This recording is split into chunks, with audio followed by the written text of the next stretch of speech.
Ayan, magandang araw sa ako lang pala nanonood sa video ko. So sarili ko na naman pati. Magandang araw sa akin. So kwento ko lang, kanina may pumasok sa akin Grab Express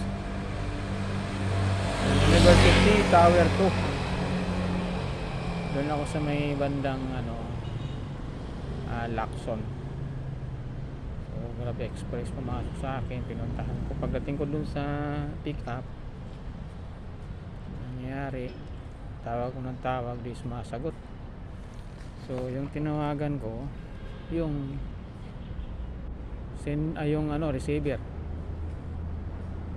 So pagtawag ko, sumagot naman siya.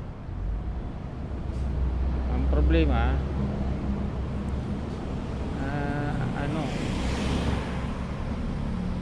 hindi niya makontak. Maya nag-chat siya ulit. Sabi niya, kuya, hindi pa ba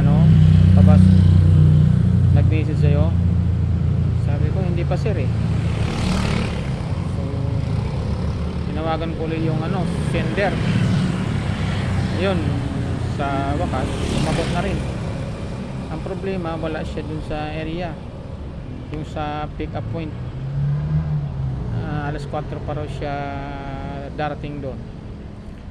So tinawagan ko si receiver, kasi siya yung nag-book. Sabi niya, kuya, nag-text na rin sa akin. Oo nga, wala siya dyan.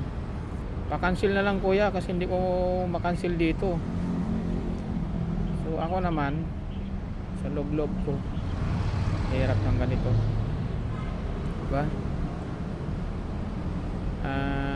Ako patuloy ang magka-cancel. Yung rating ko patamaan, mapopost pa ako. Wala naman akong kasalanan.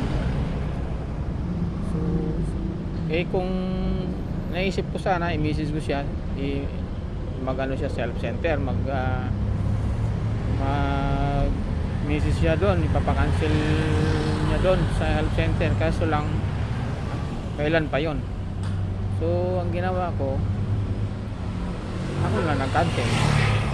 So ang hirap yung ganun, wala ka namang kasalanan, pagod ka, gumastos ka ng oras, gasolina, papunta doon sa pick up, tapos bandang huli ikaw patuloy yung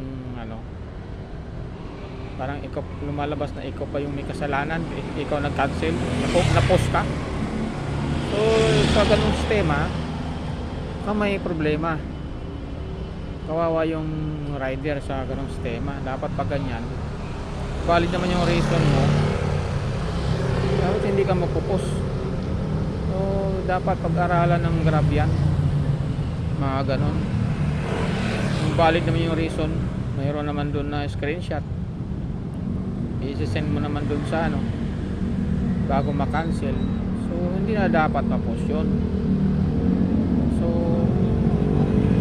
ako, sa akin lang, wala naman tayong magawa, kasi yun ang yun ang patakaran nila pagdating sa cancellation. So dapat ma-review sana ni Grab yan. So masakit din sa loob natin yung ganon. Ano mga rason nila bakit nagkaganon, hindi ko alam eh. Kailangan siguro malaman ko, diba? Yung mga nakakaalam dyan, kung may makapanood, mag-comment na lang kayo kung bakit nagkaganon. Okay na po, salamat ha, bye bye.